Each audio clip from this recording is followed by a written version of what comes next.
Welcome to another financially fabulous episode. I'm Limor, and I'm going to show you how to crush it with your finances.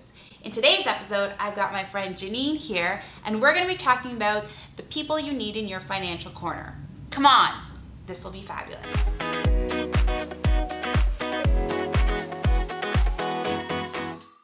Hey Janine, thank you so much for being here. You're welcome. I'm so excited. Janine is an accountant CPA and she is the longtime writer on JanineRogan.com. So I'm so excited that you're here. Yeah, I'm excited to be here. That's awesome.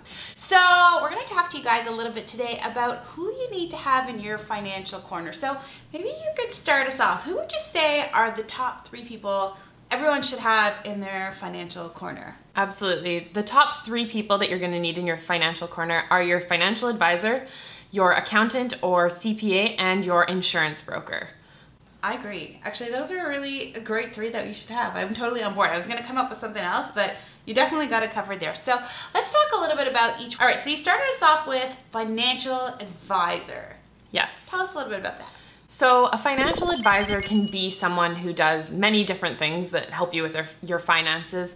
Maybe they're helping you build a budget or look at investment options for your money. But the big thing you want to make sure here is that you're using a fee-only financial advisor. So this is so important to understand how financial advisors get paid so that you know that they have your best interests at heart. That's actually what I was going to ask you, because the biggest thing that I've heard about financial advisors, and I know I get from you guys when you ask me these questions, is how do you make sure that a financial advisor or the one that you choose has your best interest at heart, and not that they're just trying to sell as much as they need to get like their quota? No offense or anything.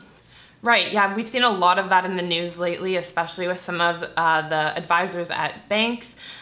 So really going in and interviewing your financial advisor and asking them how they get paid is a great way to find out whether or not they're monetarily incentivized to sell you a certain product. That's a good point. So would you say that maybe it's better to work with a financial planner or financial advisor who doesn't work with a bank?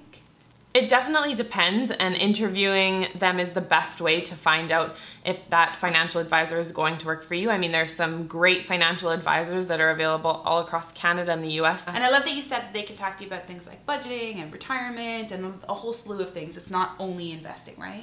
Yeah, you definitely want to look for someone who kind of takes a holistic view on your finances and not just one aspect of them. Awesome, super cool. All right, so person number 2, you said, is an accountant. Yes. Tell us about that. Well, I might be a little biased about that just because I am an accountant and I think that we're pretty great. But with an accountant, it can sometimes be really challenging to find a good accountant and really understand what value an accountant can bring to your life. So that's a good thing that you pointed out. So like, what value does an accountant bring to your life? Like, open up the curtains. Tell us a little bit about what kind of value accountants bring. Yeah, I think a lot of people think that accountants just crunch numbers. Isn't that what they do? We do crush numbers, definitely. Crush it! And only do like simple bookkeeping, but that's totally not the case. A lot of accountants can provide some really, really great advice on if you have a business, how to scale your business or reduce operating costs. Obviously, if you have a tax specialist like myself, we're here to help during tax season and make it a little bit more smooth of a process. So I want to get your thoughts specifically around tax season. Absolutely. Okay. Should you use an accountant? Should you do it on your own? Total disclaimer, I have always used an accountant because I was just worried that I was going to mess it up. But I know lots of people do their taxes on their own. Like, what are your thoughts on, should people do it themselves? Should they work with an accountant? Like, how does that work?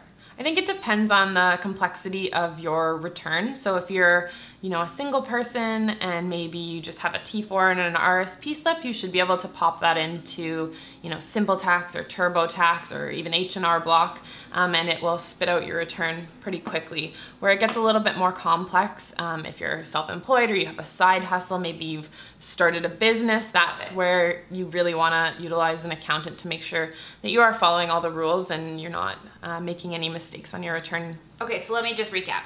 If it's super simple in that you have like one job and there's nothing complicated in your life, by all means, like plug in the numbers and make it happen.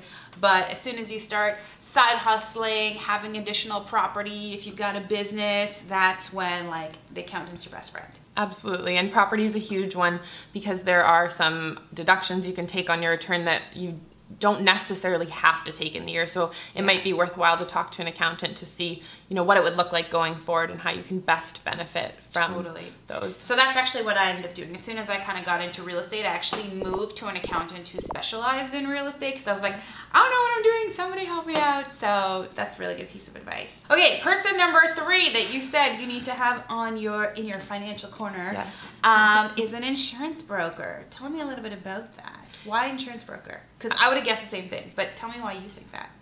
I think it's really important to have an insurance broker because you obviously need to be properly insured should something go wrong in your life. Heaven forbid. We never hope that those things happen, but sometimes we have to take a disability leave, or we're in the hospital, or something of that sort happens, and you want to be insured so that you can still maintain your lifestyle. Yeah. So what kinds of insurances do you think are like the most important that everybody should have? Well, I think the first one is probably some sort of home insurance. So whether you have a mortgage, maybe you want to get insurance on that, obviously, or even if you're renting, it is very, very important to have renter's insurance should the building burn down or flood or something of the sort.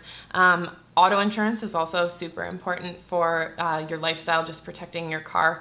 I feel like every time you hear about someone getting in an accident, it's $2,000, $3,000, $5,000 later, and it looks like just a scratch on the bumper. Yeah, no, you want to have those as well. Interesting what you said about the mortgage insurance, because I think that one is it depends. Yeah. Obviously, if like you've got a partner in life, you've got kids in the house, you may want to have mortgage insurance. For sure.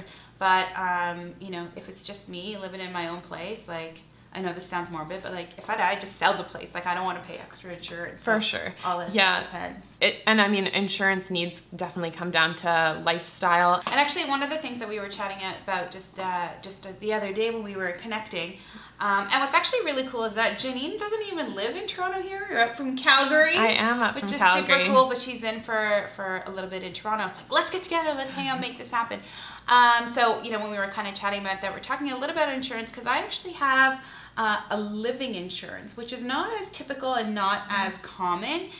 So it's got elements of disability insurance, but there's also elements of, if I break my arm, if I'm in hospital for the night, I would get paid out from that insurance as well. And I think that's really important, especially for someone like me who's, running my own business. Anything that could inhibit my ability to make money is really important for me to be covered for. I mean, if you're not working, if you're in the hospital with a broken arm, your business isn't making money. Totally. Whereas if you work for a big corporation, that business is likely still making money if you're out sick. Well, all my real estate's still going to be working. Yes, but that's true, right? Of course. No one's here making videos. That's true. That's true. There's nobody here making beautiful videos if I'm in the hospital with a broken arm. God forbid. That brings us to our tweetable today. When it comes to your finances, don't be a jack of all trades. Make sure you got lots of support in your corner, right? Absolutely. So our challenge for you today is, if you don't have one of these 3 financial professionals in your corner, it's time to start interviewing a few. I like that. So you don't have to take the first one that comes your way, right? No, absolutely not. And they might not fit with what you're looking to do. So interviewing is the best way to get to know them.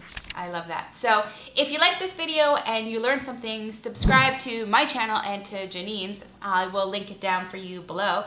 And if you're looking for even more tips and tricks, come on over to limor.money. I got lots of great resources for you to download.